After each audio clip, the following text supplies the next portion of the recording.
Yuni Martinez Estrella, Jonaiki Martinez Estrella, and 3 others from the Dominican gang Trinitarios brutally murdered 15-year-old Leandro Guzman-Feliz in the Bronx after mistaking him for a rival gang member. Leandro was chased, cornered in a bodega, dragged outside, and stabbed to death by the gang. Despite efforts to reach a nearby hospital, Leandro succumbed to his injuries. The 5 gang members were arrested, convicted of first-degree murder, and received life sentences. In another case, gang leader Abel Gagos, along with Alonso Quintana and Rene Francisco Rosales, lured, kidnapped, and murdered 28-year-old Simone Duran in Denver in 2018. Duran, who had previously identified Quintana in a lineup for an attempted murder case, was shot 10 times and her body set on fire. The men were quickly apprehended, and Gagos was sentenced to life in prison, plus 163 years. The crime highlighted the dangers faced by witnesses who testify against violent criminals. Next, Kaius Vvis takes a seat at Hampton Superior Court, where Kaius Vvis, a high-ranking member of the Hells Angels outlaw motorcycle gang, is about to be sentenced. Vvis, along with other members of the Hells Angels, had brutally murdered 3 Pittsfield men in August 2011. Brace yourself as we delve into the chilling details surrounding this crime, and most importantly, find out what the judge's verdict will be. Kaius Vvis, born Roy Ginsky Jr., emerged from the shadows of the criminal underworld in the late 1990s with a reputation for ruthlessness and a penchant for violence. He quickly rose through the ranks of the local gang scene, becoming a feared and respected figure. Vvis's troubled upbringing, surrounded by violence and crime, set the stage for his descent into darkness. As a young man, he found solace in the camaraderie of gang life, where he honed his skills and embraced a life of crime. But it wasn't long before Vvis's criminal activities took a sinister turn. He became involved in a series of shocking crimes that would leave the community reeling. In August 2011, Vvis, along with 2 other men identified as Adam Lee Hall and David Shalo, kidnapped 3 Pittsfield men, David Glasser, Edward Frampton, and Robert Chadwell, and brutally murdered them. According to reports, one of the men, David Glasser, was to testify against Adam Lee Hall, who was also a high-ranking member of the Hells Angels. To stop him, he was brutally murdered, while the other 2, who were his roommates, were also murdered to eliminate any witnesses to Glasser's murder. All 3 victims were last seen in Glasser and Frampton's apartment on August 28, 2011. Almost 2 weeks later, their dismembered bodies were discovered buried in a trench in Beckett. The impact of Vvis's participation in these murders extended far beyond the immediate victims. Families were torn apart, forever scarred by the loss of their loved ones. The community rallied together, seeking justice and demanding an end to the reign of terror. The pursuit of this dangerous criminal became a top priority, with investigators leaving no stone unturned in their quest to bring him to justice. Finally, after a lengthy and intense investigation, Vvis was apprehended. The trial that followed was a spectacle, with the media covering every twist and turn of the proceedings.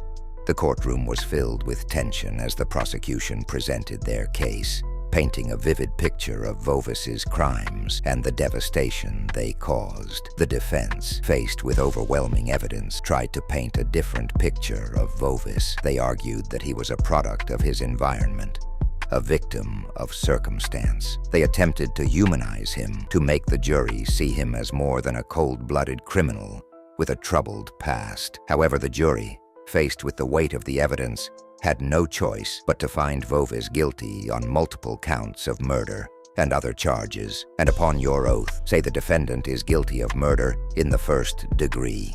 So say you, Mr. Foreperson, was this the verdict of the jury? And then came the moment of truth. The judge, with a stern expression, delivered the sentence: 3 consecutive life terms.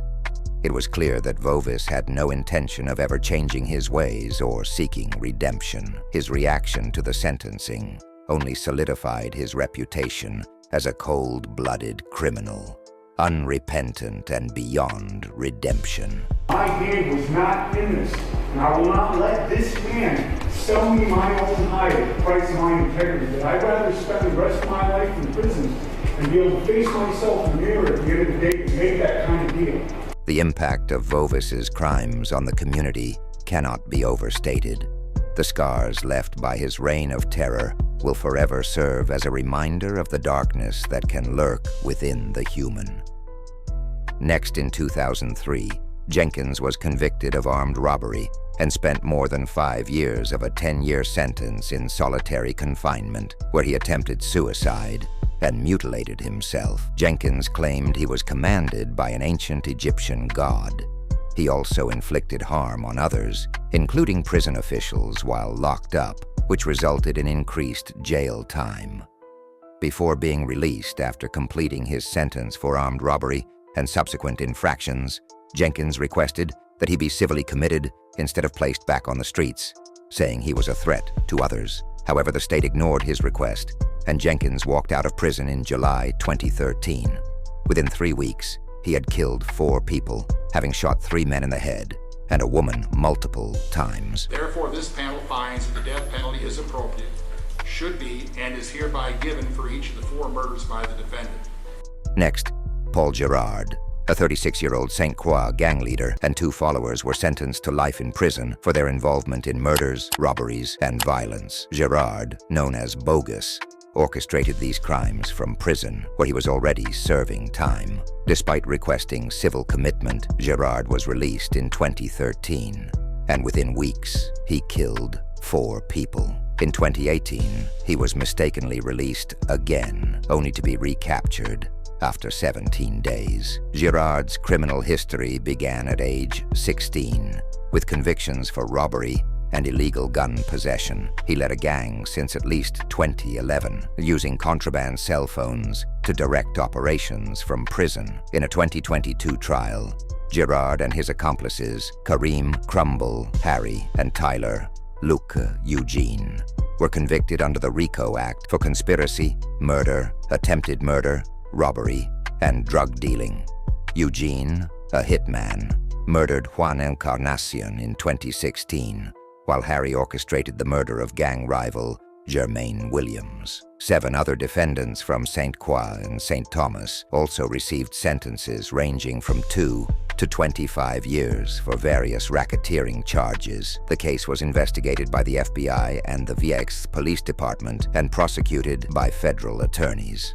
Next, Kareim Shamal Harry, who is serving a 31-year prison sentence for his role in a 2011 murder over a 47-inch television, is seeking a new trial, arguing that his original trial was unfair and his lawyer was ineffective. Harry was convicted in 2013 for the killing of Kevin Bowens, which occurred during a dispute over the television. 5 people were charged in connection with Bowens' death, with Harry being a central figure. The incident began when Bowens failed to return a television or pay $400 as agreed. Harry, frustrated by this, demanded payment. On the day of the murder, Harry, along with Ashley Bledsoe, drove to the home of Sarah Gerald Castro and Thomas Gifford Byrne. The group then drove to Bowen's home, where Harry confronted him in the driveway. Although Bledsoe testified that she did not see the shooting, she stated that Harry forced her to drive away afterward. Police soon stopped the vehicles as they left the scene, leading to their arrest. At his sentencing in 2013, Harry expressed his regret, stating that the plan was never to kill Bowens,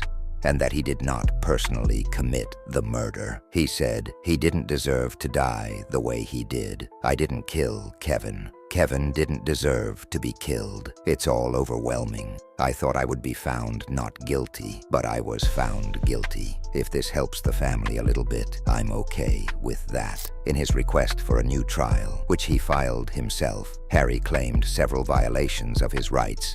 During the original trial, he argued that testimony about his character unfairly biased the jury, portraying him as having a propensity for criminal behavior. He also contended that the jury was given improper instructions that did not include consideration of lesser charges, such as manslaughter, and that the instructions failed to outline all the necessary elements for a murder conviction. Additionally, Harry claimed that key witnesses were not called, who could have refuted the state's evidence of a conspiracy between him and Castro. Harry's request for a new trial highlights ongoing concerns about the fairness of his original conviction and his legal representation as he continues to seek justice over a decade after the incident.